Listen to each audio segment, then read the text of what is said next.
What is going on, guys? Welcome back to the channel. Today we're going to be getting into Changli calculations and how much damage she can possibly deal in a singular rotation. We are also going to be getting into some nuances about her kit. So if you enjoy this type of content, let me know by liking the video, leaving a comment in the comment section below, and consider subscribing to the channel. We're really close to 10K. Without further ado, let's get right into the video. As always, we are going to start by breaking down what these numbers are right here, starting with the attack sources box. The base attack is 462, which is actually pretty high. With her weapon, we're going to go with her Blazing Brilliance, which is her signature weapon, which we're going to be discussing what it does a little bit later. As far as the echoes, they also provide about 350 or 350 flat attack. The one costs 18% attack. Substat, we are going to assume we are going to roll one substat in flat attack. Attack percentage, we're going to roll with 15% because that's usually where it lands. Obviously, in the substats, you can roll more, you can roll less. I didn't calculate any of the basic damage, heavy damage, skill damage, ultimate damage. None of that is actually calculated in here. Everything you see here is going to be just off effects and buffs. No substats except for these two right here, and then obviously crit rate and crit damage. She does give herself 12% attack from her passive, and as far as buffs, I am going to break down all the buffs a little bit later when we talk about what's actually buffing her. The bonuses box is anything that is going to be amplifying your base damage, starting with the crit multiplier, which derives from multiplying these two together. I gave the same crit rate, crit ratio to Jinshi and the same crit rate and crit ratio to Yan. So I'm comparing all of these DPS characters pretty much in the same level playing field. The rest of these basic amplifications come from Verena, but we're going to be discussing that a little bit later. And then the resistance box, there is nothing special in the resistance box. The only thing is that Changli does have a 50% defense ignore, but that is already calculated in the attacks that actually partake in the defense ignore, which we'll be discussing later on in the video. With the stats that we just went over, her build is going to look a little something like this. Her attack is a 2961, which is actually really high. Remember, guys, this is actually at level 90. We are not calculating at level 80.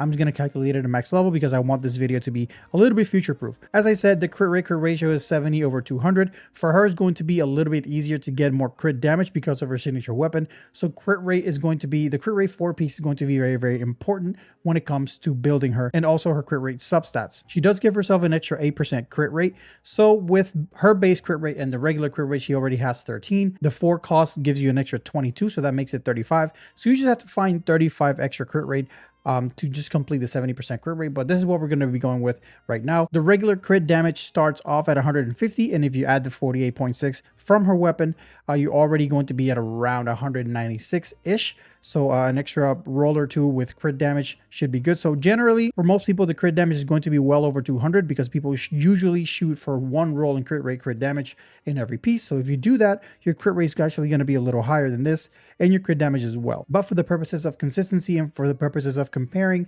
each of these DPSs in a level playing field, I am going to leave it at 70/200. For the rest of these damage bonus amplifications, I'm going to skip them because we are going to go over them when we go over the active buffs. But for right now, let's just go over her kit really quick. She has her basic combo hitting for about 22,000, air basic combo hitting for about 23,000. Remember this, she can do a lot of air attacks as well. Her heavy about 8,000, air heavy 6,400. Her intro skill hits for about 7,800, and this is where the most of her damage is going to come from. Her ultimate is slapping for about 82k. True Sight Capture is essentially her skill, and that hits for about 21,000. True Sight Conquest is after she's in True Sight and you are on the ground, she is going to do a True Sight Conquest attack, and that hits for about 15k. And then True Sight Charge is the same thing as True Sight Conquest, but in the air. That is the Phoenix looking attack. I'm going to put some animations in the screen so you guys can know what I'm talking about. And then lastly, we have the Flaming Sacrifice, which is her pretty much her big PP damage aside from her ultimate, which is going to come from after she ults or whenever she has 4 Inflaming stacks. So that's her kit. As you can see, most of her damage comes from her ultimate,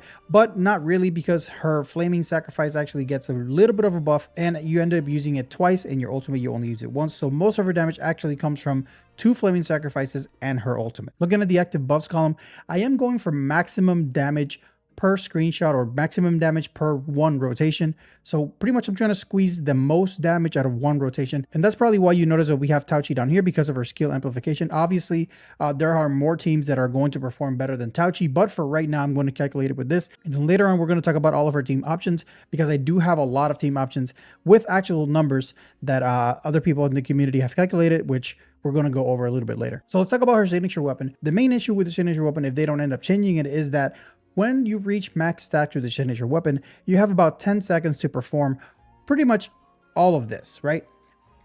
And this is why this is colored in a different color, is because from this point on, you are going to be in a timer for you to get your skills out as quickly as possible. And this is ruined by all the animations. And I don't know if you have enough time to actually perform it. So if you have perfect RNG and the enemy is not moving around, you don't get interrupted, none of that, then you should be able to get this rotation in about 10 seconds.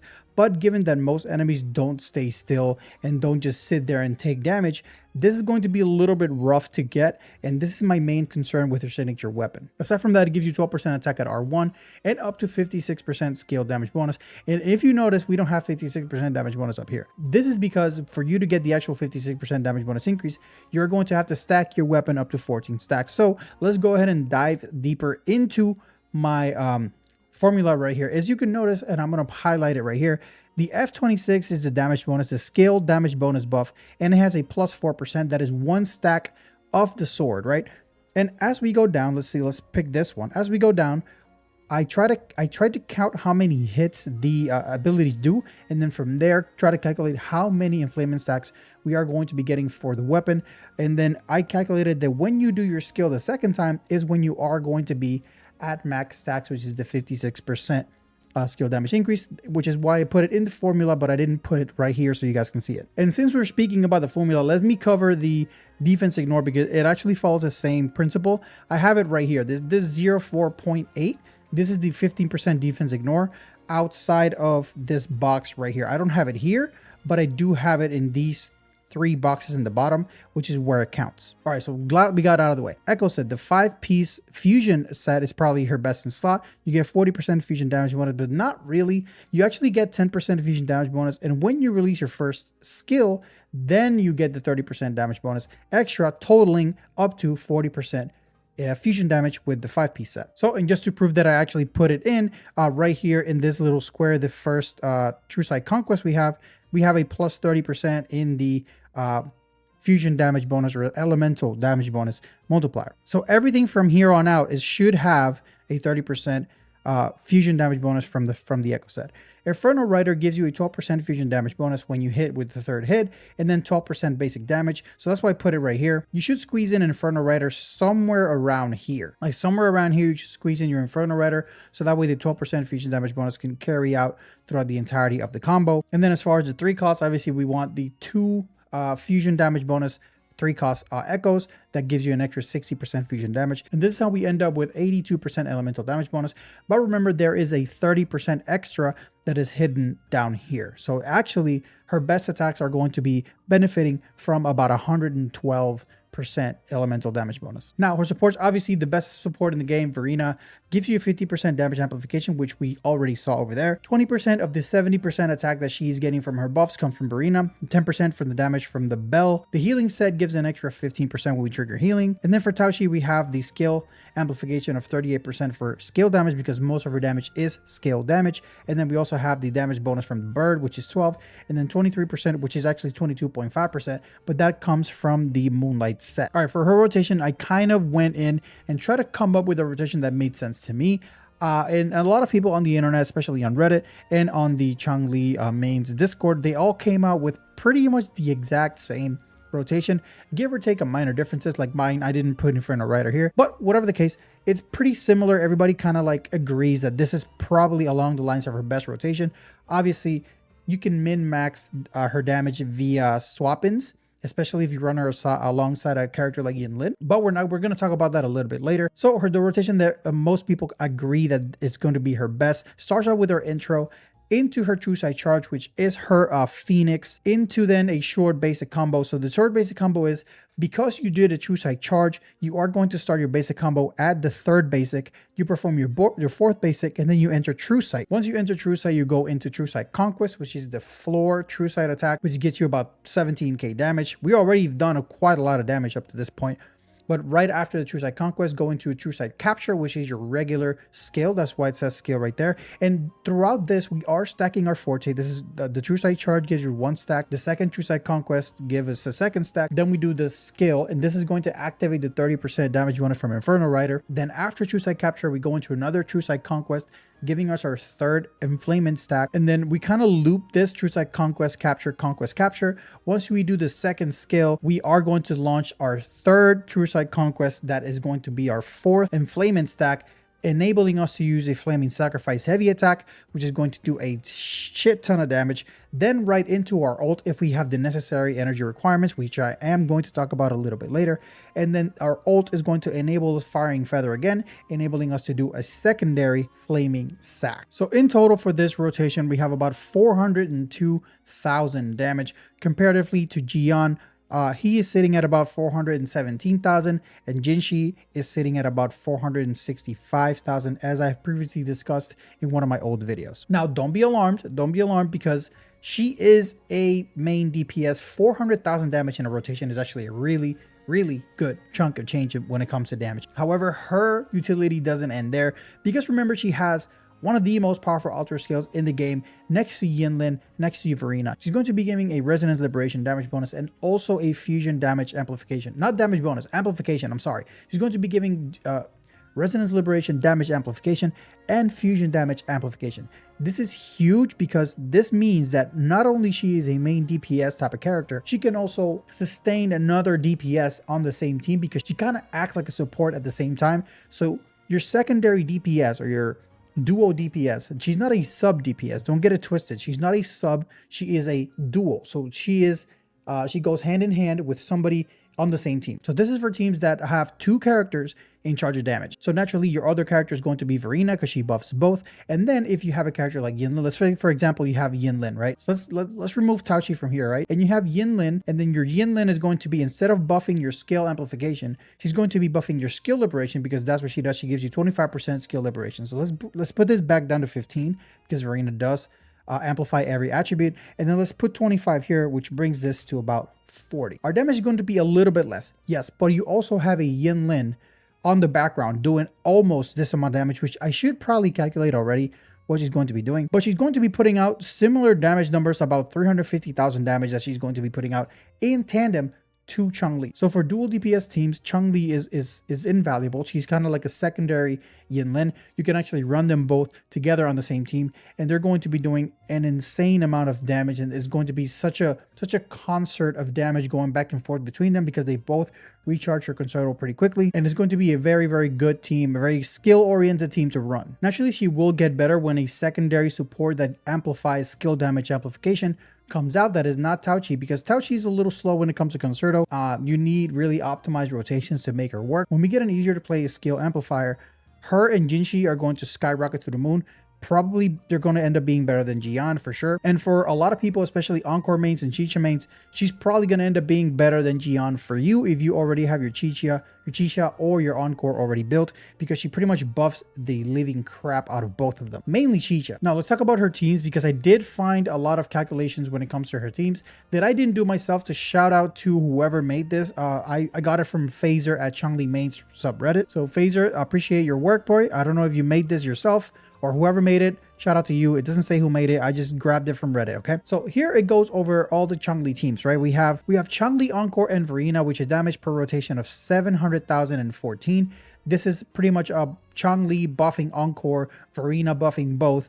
And in this particular team, the damage contribution comes out to 54% damage from Changli and then 46% damage coming from Encore. So even when you have Changli buffing Encore, Changli's still going to put out more damage. All right, next up we got Changli, Taochi, and Verena, which is the team that I calculated for you guys earlier in this video. Their damage per rotation came out at 565,000. Damage is going to be a little different because I don't know what they're doing with their numbers. I don't know what crit ratios they're using. I don't know what buffs they're using. They may be using substat rolls or minimum substat rolls, perfect pieces. We don't really know what the situation is with their calculations, but it kind of seems similar, because if you really maximize Changli's damage, there's no surprise that she can squeeze in a little bit over 100k extra from the substats and damage optimization. So the damage contribution for that team is 83%, Changli, and then Taochi for 17%. Also, we have Changli and Jinshi plus Verena on the same team. The damage per rotation is 683k, and then the rotation time for about 31 seconds, which is actually not that bad. Damage contribution 57% Changli, 43% Jinshi. And this is actually not very surprising. Jinshi does more damage per one attack, but if you have a sustained amount of time on the field, Changli is going to actually end up doing more damage because Changli has a longer rotation.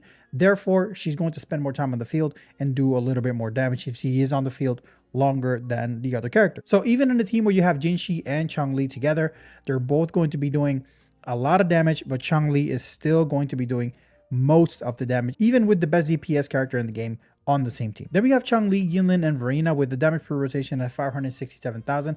It's so far comparable to Tauchi, very close to Tauchi. And then the damage contribution is 74% Changli and 26% Yinlin.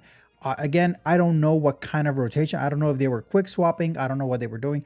I don't know if they were maximizing Changli's damage or Yinlin's damage or both, but this is what they calculated and it doesn't seem that bad. 567,000 per third for 28 seconds is not actually terrible. They actually calculated Yunshin and Mortefi on the same Verena and Changli team, but I'm going to skip those two and go directly into the last one, which is Changli, Chisha, and Verena. Damage per rotation is 716,000, which is pretty much on par with the Encore one, or a little bit better than the Encore one actually. A little bit longer of a rotation at 36 seconds, but Changli and Chisha are actually pretty close at 54% Changli and then Chisha at 46%. Chisha gets a massive buff from Changli. If you already have Chisha built, your Changli is going to take you to a next level, and then obviously Changli's damage is also going to be pretty insane. So Changli is one of those characters that you can play her however you want. You can play her as a main DPS, you can play her as a sub DPS, and in the future when we hit our second limited fire character that's completely busted, that relies on the ultimate and does a lot of damage, Changli is going to be the best in slot support for that character as well. So picking up Changli now is probably going to be kind of like picking Yinlin now, because right now Yinlin only has Kalchar, but whenever we get a DPS character that focuses on Resonance Liberation and is also an electric type character, Yinlin's stonks are going to go up, as well as that lightning character. And then also the same thing applies to Changli. Whenever a limited 5-star character comes out that focuses on ultimate, Changli is going to take that character and shoot it through the stratosphere, and her value is also going to go up. So Changli and Yinlin are pretty much on the same level of importance, but I think Changli is going to do a little bit more damage than Changli. Actually, I think Changli does a lot more damage than Yinlin. So hopefully this video helped you guys. Let me know what you guys think about Changli in the comment section below, and until next time guys, see ya.